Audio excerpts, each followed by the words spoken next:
This is my first video update coming to you from Athens, Greece on this Monday morning. Let's talk about some news. And oh, look at all those parakeets. I don't know if you guys can see it.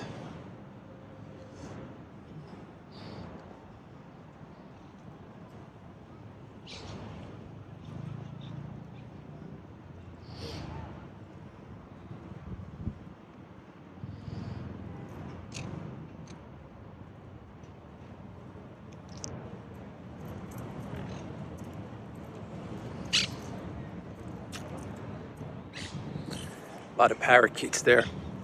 A lot of parakeets. I think they're parakeets. Look like parakeets to me.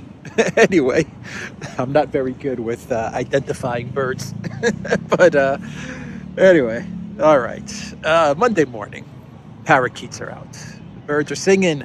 Let's talk about some news. And let's discuss the failing PR narrative of the Elensky regime. Boy, did the Elensky regime really take a PR media hit this past week. And let me put on the screen a screenshot. I don't know how popular this paper is, Matino. I'm not sure, but this was sent to me via Telegram.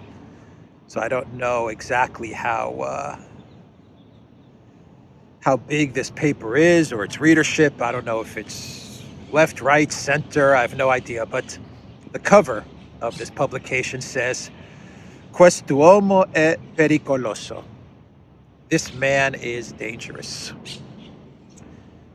This man is indeed dangerous, and they are referring to how Elensky was calling for World War III, knowing that the missile that landed in Poland was a Ukrainian S-300, but yet he was trying to bait the entire world into going to war, into a world war with Russia, and yeah, the man is dangerous. Absolutely, I think that's the definition of dangerous. That this guy was trying to fool the entire planet into going to war over a missile that he knew was Ukrainian, and he was trying to pin it on Russia. Anyway, the narrative, the Ukraine narrative, is falling apart. The media narrative for Ukraine is starting to crumble, because you also have the story about the Russian POWs, the videos and the photos that came out a couple of days ago showing, I believe, 10 or 11 Russian soldiers who had surrendered. They surrendered. They put their hands behind their head, dropped their weapons, and there's video evidence of this. They laid on they laid on the ground, and they had surrendered to the Ukraine forces. And then the video shows the Ukraine soldiers executing them. I mean, that's what this video shows. And the Russian Ministry of Defense, they took it to the UN. At first, the UN was very much, we don't care. That was pretty much the UN's response. This needs to be investigated, but it's not our problem. But the UN has come back because this story started to pick up a lot of traction. The UN Human Rights monitoring mission in Ukraine has come back, and they have called on Kiev to probe the video that apparently shows the country's troops executing Russian prisoners of war. Moscow has said that killing captives is a widespread practice by Ukraine's armed forces. The UN told the Associated Press on Saturday that it is aware of the video and is looking into it, adding, "We reiterate our call that all such allegations should be properly and promptly investigated by respective authorities. So the UN is starting to come around to at least acknowledging that this was some sort of that this was a war crime for the UN. I'm sure they'll water it down because they don't want to give too much. They don't want to make it appear like they're giving too much support to Russia's evidence and claims. But it looks like the UN is starting to acknowledge that this was indeed an execution of POWs. You also have the New York Times, and they are coming out. Actually, they came out with a post. I'm pulling it up right now with an article the other day. This is the New York Times, mind you, the New York Times. This is the same newspaper that single-handedly pushed the illegal invasion of Iraq with George Bush. These guys are coming out with an article saying videos suggest captive Russian soldiers were killed at close range. Now they throw in the word suggests, so they're not fully acknowledging that this was a war crime, but they say that, quote, it looks like most of them were shot in the head, according to Dr. Rohini Har, a medical advisor at Physicians for Human Rights. That's what he said in an interview. Quote, there are pools of blood that indicate that they were just left there dead. There appears to have been no effort to pick them up or help them. Dr. Har noted that when they surrendered, the Russian soldiers had been lying down, apparently unarmed, with their arms stretched or behind their heads. They're considered hors de combat or non-combatants, effectively prisoners of war, Dr. Har said.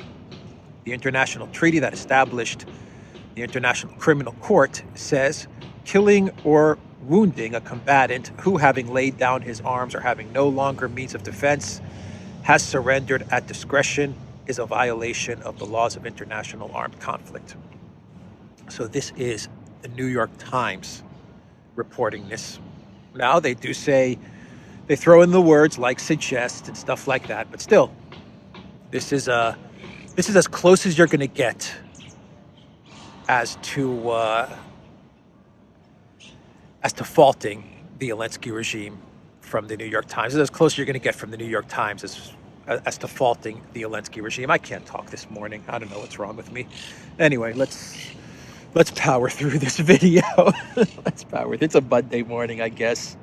Maybe my coffee's not strong enough. I don't know. Anyway, from Newsweek, the title reads, "Is Elensky trying America's patience?" This is Newsweek now. This is also a big-time collective West propaganda outlet. Is Elensky trying America's patience? Quote, Ukraine has a very aggressive, forward-leaning, social media-driven communication style, which is very effective. But there are flaws and problems with it, and it's a bit odd that Elensky won't backtrack in this case, an expert told Newsweek. Obviously, they're referencing the missile explosion that killed two people in Poland. And by the way, has Ukraine apologized to Poland for the death of two Polish civilians, two Polish citizens? Has Elensky come out in a statement and said, "We're really sorry. We're sorry to the people of Poland and to the civilians and to their families for what we did to them, and we're going to compensate them"? Has Ukraine come out and done that? I don't think they have. I don't think Elensky has given a formal apology or is on record as apologizing. I don't think he even cares, does he? He doesn't care.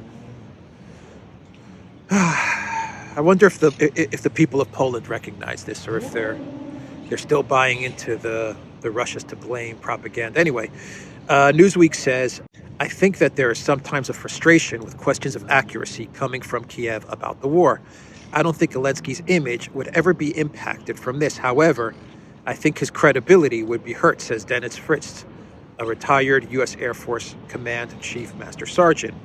Quote, if he comes out in the future and said Russian weapons hit a schoolhouse or hit another civilian facility, That could be questioned now, he told Newsweek. I don't quite understand some of what this guy is saying. Dennis Fritz, I don't think that Elensky's image would ever be impacted from this, however. I think his credibility would be hurt. I don't know. Anyway, Elensky's credibility and his image is suffering big time. Two major F-ups from the Elensky regime. One is a horrible, heinous war crime with the Russian POWs, a heinous war crime for which Elensky, if he was a smart leader, and maybe if he laid off of the secret sauce, Elensky would come out and say, we're going to investigate this, absolutely. We're going to investigate this, we're going to find these soldiers, and, if they committed war crimes, they're going to face punishment. That's what Elensky should do if he was a good leader, if he was a smart leader, but he's not. And the second F-up that he made in the week was just not coming out and admitting that this was a Ukraine missile and then apologizing to the people of Poland, which is what he should have done. Apologizing to the people of Poland, apologizing to the families of these two people that were killed, to the town that this missile hit, and to compensate the families, to compensate the town. That's what he should have done. The minute Bidenopoulos, Greece's favorite son, the minute he came out and said, this was a Ukraine missile, then Elensky should have said, yeah, this was a Ukraine missile. Upon further investigation, the Ukraine military has confirmed that this was indeed an S-300. And that's what he should have said. And it would have been over and done with, but he couldn't bring himself to do it, or he wasn't getting the orders to say it, because I'm sure there were neocons and he was getting certain orders saying, don't you dare admit this was a Ukraine missile, just stay on script. Stay on script, Elensky. It reminds me of that song from Shaggy. Remember that song from Shaggy, It Wasn't Me? Remember that? Long time ago. It wasn't me. It wasn't me. That was pretty much the line that Elensky took. No matter how much evidence you had, no matter all the photos and the fragments and the expert analysis, and Biden coming out and saying it was Ukrainian, and Poland coming out and saying it was Ukraine, and NATO, everyone's saying this was a Ukraine missile. Everybody. Elensky was saying it wasn't me. He just stuck to that. It wasn't me. that was the line that he took, and that was the line that he was ordered to take.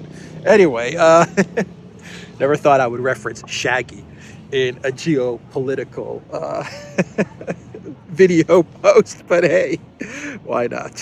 Why not? So there's a third mess up that is taking place right now from Ukraine, the trifecta of bad media PR optics. And this third mess up is that Ukraine continues to shell the Zaporizhzhia nuclear power plant. And the AFP, the news agency AFP, they're trying to run cover for Ukraine, and they put out this tweet, and they said, #update.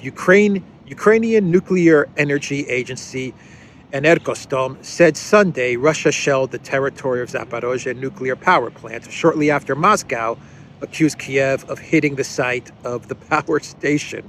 In other words, the AFP is trying to make the claim that Russia is shelling its own nuclear power plant. And their point of reference, their source, is the Ukrainian Nuclear Energy Agency.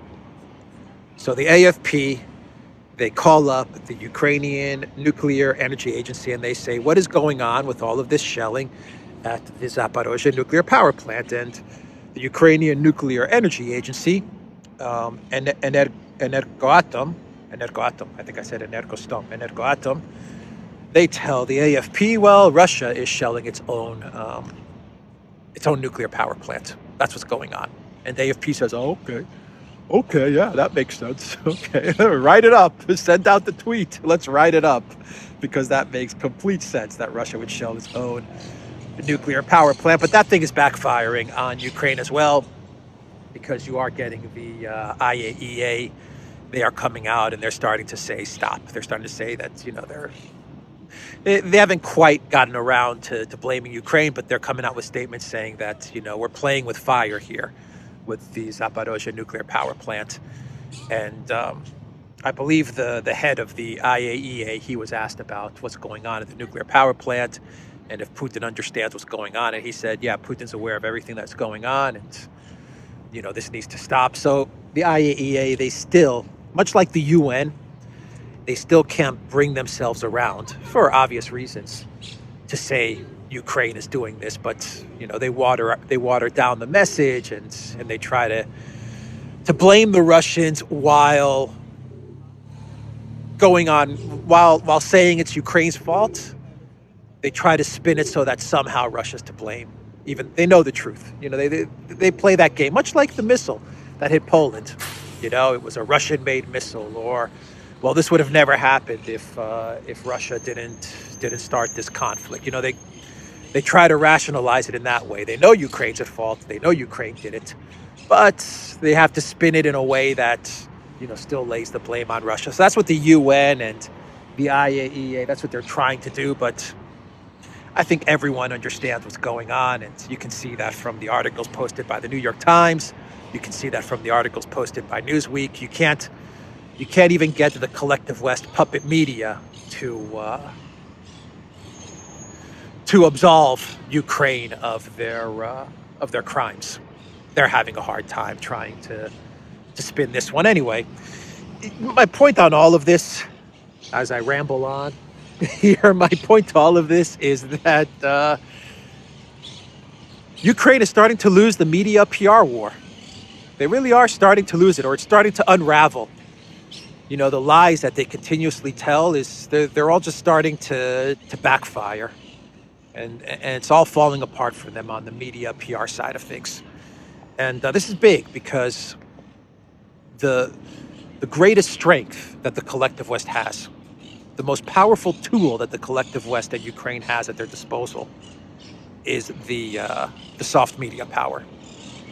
That's their number one tool, more than HIMARS and javelins and anything else that they have. Their greatest strength, their number one weapon, is the media. And when that starts to fall apart, when that starts to unravel, then Ukraine and Elensky, they have a serious problem. Elensky has a serious problem.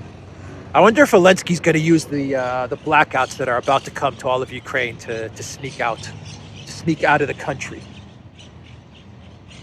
Kind of like what happened in Afghanistan with the president of Afghanistan when everything was abandoned by the U.S., the whole base was abandoned by the U.S., he conveniently slipped out of the country with something like, 10 million or 40 million or 400 million, I don't even know, suitcases full of money. I wonder if Elensky is planning on that in December, January. When the lights go out, he's going to kind of sneak out of Ukraine via the back door.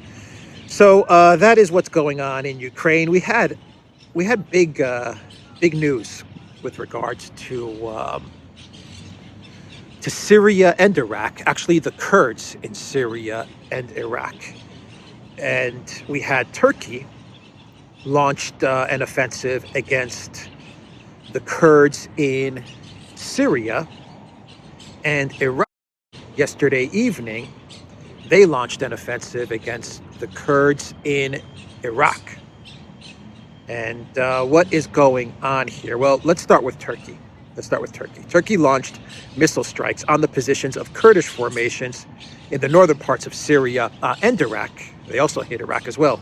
Ankara claims that it is conducting Operation Day of Reckoning in accordance with the right to self-defense under Article 51 of the UN Charter. Quote, terrorists who attack innocent civilians in Istanbul with the most brutal methods of terrorism will pay a double price for this attack. They will disappear from this country and from this geography. So Turkey, they took out Kurds in Syria as well as Iraq. That was on, I believe, Friday and Saturday. Yesterday, Iranian IRGC units, they launched a massive attack with UAVs and ballistic missiles on the positions of Kurdish groups in Iraqi Kurdistan. The reason that Iran launched the attack was the participation of the Kamala and Katka organizations recognized as terrorists in Iran in inciting protests and unrest in the country. So, in summary, just so I can simplify this out for myself and for my mind, in summary, this is what happened over the weekend with regards to these attacks on the Kurds in Syria and Iraq. Turkey hit the Kurds because of the terrorist attacks in Istanbul. That was the reasons they gave. And Duran hit the Kurds because of the terrorist activities and the organization of protests, including funneling weapons to the protesters, which has been taking place in Iran over the past couple of weeks, couple of months, say. And so the Iranians had enough, and they also hit at the Kurds because it's the Kurds that are providing the weapons and the support for much of the protests. But in summary, what this really was an attack, a message to the United States. Because everyone knows that it is the United States that's supporting the Kurds in this area. And this is pretty much Turkey saying to the United States, stop doing this. Otherwise, we're going to continue to hit at your Kurdish proxy in Syria and in Iraq. And Iran pretty much saying the same thing, saying, we know, U.S., that you're behind the Kurds who are behind the protests or who are a part of the protests, and we're going to hit at the Kurds, which in essence is a strike against the United States. They're basically hitting U.S. proxies is how to sum this up, or at least that's how they're summing it up. The Iranian strikes were targeted at separatist headquarters of the Kurdistan Democratic Party and the Kamala Party of Iraqi Kurdistan. They hit the hideouts of these of this group. So, and this was confirmed by Kurdish sources as well. So that's pretty much what is happening there. I mean, there's a lot of nuance, and it's a lot more complicated than what I'm explaining. And I don't even have 100% of the story or knowledge to explain this, at least explain this in the right context. But I think if you look at this from a big picture view, from the side of Turkey and Iran, that is what they're doing. That's the message that they want to convey. This is a strike against the Kurds, but more than that, it's a message to the United States. Turkey is saying, stop funding these groups that are terrorizing us, and Iran is saying, stop funding these groups that are supporting the protests, and they're also terrorizing us in a way. I mean, that's the message. Anyway, do I have some other stories? My mind is not very sharp today at all. I don't know. It's those Mondays. It's always hard Monday morning to get in the groove of things. Nord Stream. I haven't talked about the Swedish investigation into Nord Stream. And there's really not much to talk about. I mean, Sweden concluded, I guess, phase 1 of the Nord Stream investigation, and they've concluded that this was indeed sabotage. Okay. Very good. That's good. Yeah, they confirmed that it was sabotage.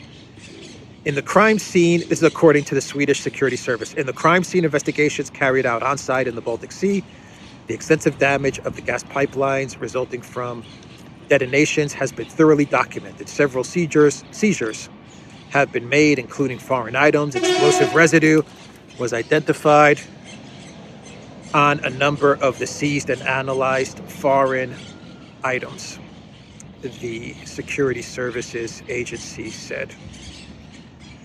They also noted that they will continue their work in their investigation. This is like the end of phase 1. So this Nord Stream investigation is going to be, like the MCU, like the Marvel universe. That's what it's going to be like. There's going to be a phase 1 and a phase 2 and a phase 3 and a phase 4 and a phase 5. Yeah, this is going to drag on for like 10 years. And then eventually they're going to find Russia guilty. What did I say in the beginning of my video? They always got to find a way somehow to blame Russia. So I guess that's what they're trying to figure out. I imagine everyone in Sweden and Germany and the United States, the UK, they're all trying to figure out, how do we blame this on Russia? How do we do this? We got to figure this out. We're going to need some time. So let's break up this investigation into phases. So phase 1 is now complete. This was indeed sabotage. Okay. 3 months to conclude that this was indeed sabotage. Okay. Yeah. I have no problem with with that. It was sabotage. I think we all understood that after the first week, after the first day of this explosion on Nord Stream. So now we're going to go towards another, 6-month investigation into phase 2. Eventually, they'll figure out a way to blame Russia for this. They'll figure it out somehow. I'm very curious to see how they do it, but they're going to do it. No doubt about it. So, let's see. I think I will end this video there, and I will do a clown world. That's how I will end this video. I haven't talked about, I'll just mention it, about Biden granting MBS immunity. I haven't talked about that at all. That happened last week. But the U.S. administration, the Biden White House, they've granted MBS immunity over the whole Khashoggi murder. And that is according to a legal finding. There's a whole bunch of people that are pissed off with Bidenopolis because they're saying that he's capitulating to Saudi Arabia. But, the U.S. really didn't have much choice, did it? MBS is playing hardball with the United States. And he's pretty much saying, look, I'm moving east. I'm moving towards China and Russia and BRICS. And I really don't like Biden, but at least give me something. At least give me something to stay in the collective West camp, or at least to have 1 foot in the door of the BRICS and 1 foot in the door of the collective West. Give me something to work with. And so the Biden White House said, okay, we'll grant you immunity with regards to Khashoggi. This is after Biden is on record, multiple times on record, saying that it was indeed MBS that murdered Khashoggi. I mean, he's on record stating that.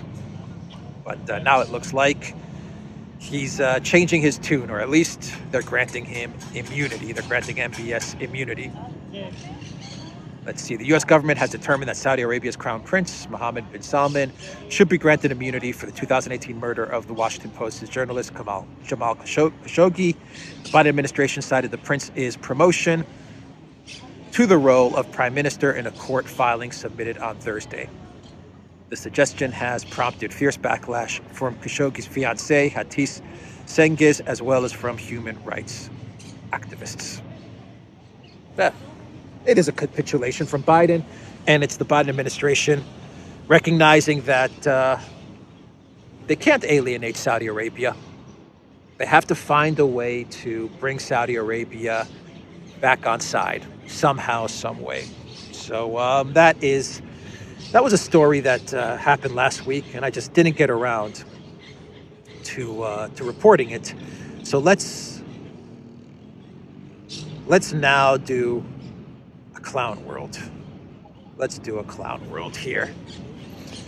By the way, quick note: Bulgarian hotels are going to stop feeding Ukrainian refugees. The Sofia Globe reported that due to the lack of money, hotels in Bulgaria stopped feeding Ukrainian refugees for free. For the last 3 days, we have been providing food for refugees with our money, but from today, we stopped feeding them because we do not have the opportunity to do so, said hotel owner Michal Zegov, and from Poland.